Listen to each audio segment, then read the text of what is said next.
have with us the Power Minister Piyush Goyal right here with us at our budget headquarters at the Confederation of Indian Industry. Mr. Goyal, thanks very much for joining us here. You know, there's been lots of commentary that's coming through the day. I want to pick up on a tweet that's coming from Harsh Goenka. He says, in the dangle of conflicting priorities, the Kabil finance minister has not made it worse for the Rais, and he's rewarded the poor as well. The country will rock on. So on that Bollywood-esque note, let me kickstart by asking you, you know, the priorities have been very clearly articulated by the finance minister in this budget. This is a budget for 2019, is it not? Or at least in the course for 2019. Well, I must share with you one experience that I've had, and that will tell you what this budget is all about. On one policy decision once, many of us in the cabinet felt that we should postpone that decision for political considerations. And the Honourable... demonetization. On some other issue. And the Honourable Prime Minister had very categorically directed that no, this government will take decisions in national interests and public interests. No decision will be benchmarked to politics or elections or timing. And I must say the Honourable Finance Minister in this all the 3 years has been very consistent. He has ensured macroeconomic stability. He has ensured that fiscal prudence is respected, while at the same time making sure that budgets are focused towards the poor, towards the marginalized sections of society, towards farmers, women, youth, the sections of society that really deserve it the most. Just as Pandit Deendayal Upadhyay had articulated, the first right on the nation's resources are of the last man at the bottom of the pyramid. I think Finance Minister Mr. Jaitley has ensured that the poorest of the poor gain the most, while the middle class, the farmers, everybody stands to benefit, and almost nobody is stressed with any additional taxes. So much is going to be spent for rural development, for agricultural sector, for infrastructure creation, almost universally. This is a growth-oriented budget. This can kickstart job generation. This can kickstart ideation, new ideas, Startup India, Stand Up India.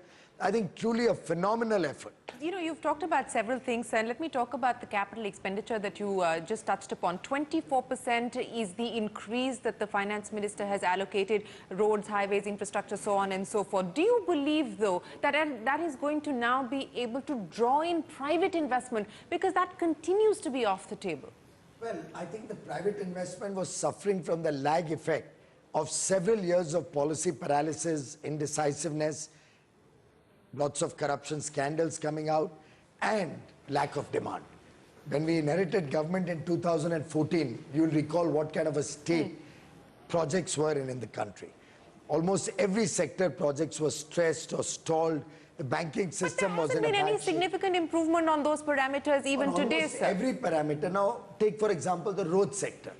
In the road sector, there were so many projects that were stalled, which have been sorted out and restarted.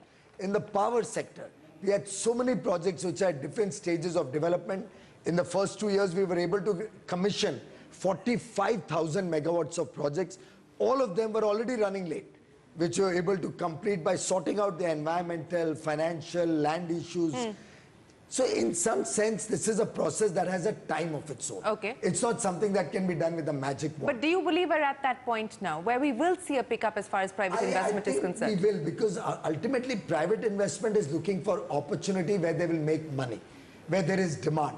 And as more and more of the current demand is getting fulfilled or is taking care of the current capacities, and we see industrial growth coming in, I think companies will start looking at the next 3 or 4 years ahead and start preparing their investment. You know, one of the big themes in this budget has been the focus on public sector enterprises, the possibility of mega mergers. The finance minister spoke specifically about the oil and gas sector, but he said it's not restricted only to the oil and gas sector. You look after 3 different ministries, Mr. Goyal. Are we looking at any kind of restructuring, consolidation across some of the ministries that you operate in? Well, we are always looking at ideas to make things better. For example, take a simple case like of bioethanol. Now, bioethanol is a business where my ministry does the policy making and the petroleum minister's ministry does the consumption. Now, over the years, last 2 years experience, we find that this is not the best way to do it. So we have both requested the department which looks after the allocation of business to consider moving the entire thing to the petroleum ministry. They are the consuming ministry. can make policies but that's tailored more from to an operational point of view. I was talking about corporate entities within your ministry, within, for instance, in the power sector, for instance. Is there a need for consolidation to create a larger... At one point of time, when I had just become a minister very earlier on, in fact, this same venue, in the International Habitat Center where we are today, in one of my review meetings of the Heidel projects, I had just floated the idea that why don't we consider merging some of these companies and make a larger Heidel behemoth. I remember at that time I'd put a committee in place also to study all of them. They came up with certain recommendations, but we had certain complications that some projects were joint ventures with certain states, one with Jammu Kashmir, one with Uttar Pradesh. So we'll have to resolve some of these issues, but I'm open to the idea. You're open to the idea? Absolutely. Okay, let me now talk to you about a couple of ideas that the budget has not really taken forward, but the finance minister acknowledging that it's on the table. The bad bank. The chief economic advisor has spoken about a public asset rehabilitation agency. The Niti Aayog is pushing for this. The FM says it's an idea on the table. How soon can we see this take off? Because there is now a clear acknowledgement from the government that the solutions to address the NPA problem have not been fruitful so far. Well, first of all, the solutions as they stand, at least we've been able to honestly assess what the situation is. I would like to mention to you that all of these loans which are under stress or getting bad are loans that were sanctioned at a point of time much before this government came in. That's a different story, sir. These are an inherited legacy. Only thing is, instead of camouflaging that, as has been done for years and decades before this government came in, which you are very well aware of, which your viewers, I'm sure, are well aware of, this government bit the bullet, was willing to take the bull by the horns. We made the banks recognize what is good, what is bad, what is ugly. We forced promoters to sell their assets and pay back to the bank. Is that process going to continue, sir? The sale of stressed assets? Because there is a fear that given what we've seen happen in the IDBI Bank Kingfisher matter, that this business of banks, considering even the possibility of taking a haircut to get rid of stressed assets, will perhaps be I don't think so. Please understand that honest bankers, honest financial sector participants have nothing to fear. The question of one particular case being under investigation does not deter the banking sector as a whole. It's about your integrity and your confidence in your integrity.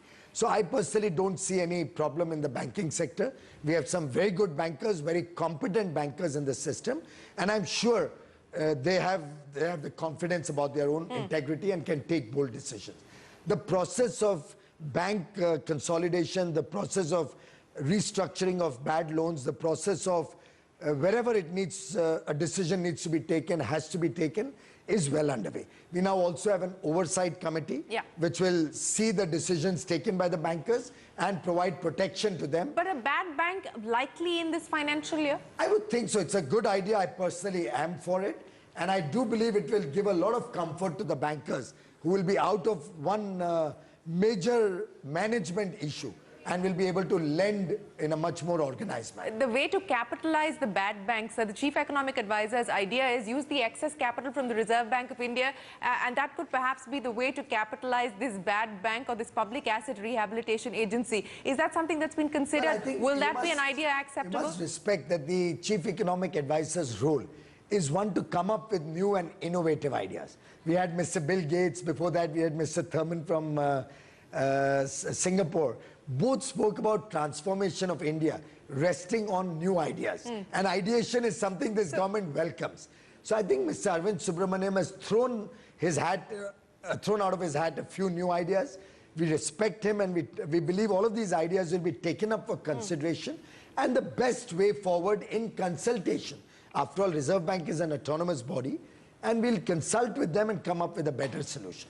So I'll finish off with the Reserve Bank in just a bit before I move on to another issue. So we've got the credit policy around the corner. What is the expectation now that the government has? The finance minister, during the course of the speech, kept talking about a reduction in interest rates, and how that is going to drive credit offtake. That's a prerogative of the Monetary expectation? Policy Committee. What would you like to see? But we would like the Reserve Bank Policy Committee to recognize the fact that this is one government which has not strayed from fiscal prudence. We have kept inflation under reins. It's under 4% CPI, under 3% WPI. We've ensured the fiscal consolidation path.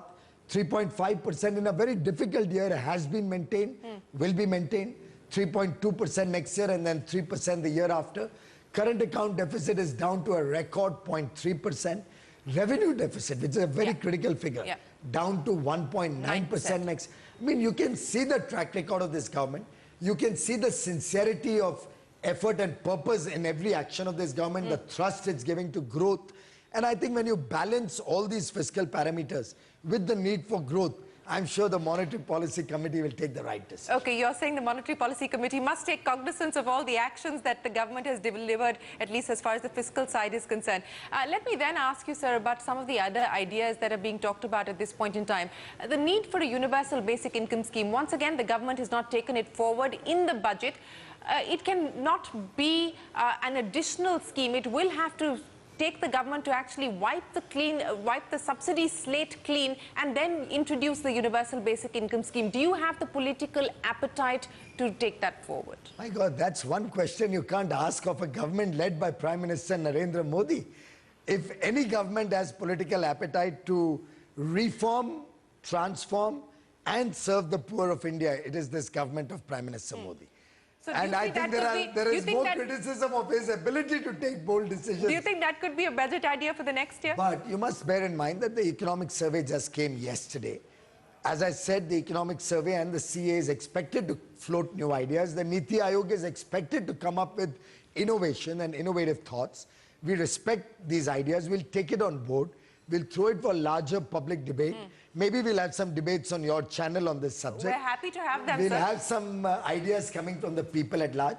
But I would only request you to correct your phraseology. Okay. It's not as if you're going to wipe the slate clean or something. I'm just saying that you will need to dispense off with certain schemes. Of trusting the people of India to choose how to spend wisely. Okay. Instead of small pockets of subsidies in different pockets giving it to people, the idea that he has floated is that we combine all of that. Help the people get larger chunks of money because it also eliminates the chances of leakages and corruption. The famous Rajiv Gandhi quote of 84 paisa is stolen out of every rupee he sends out of Delhi.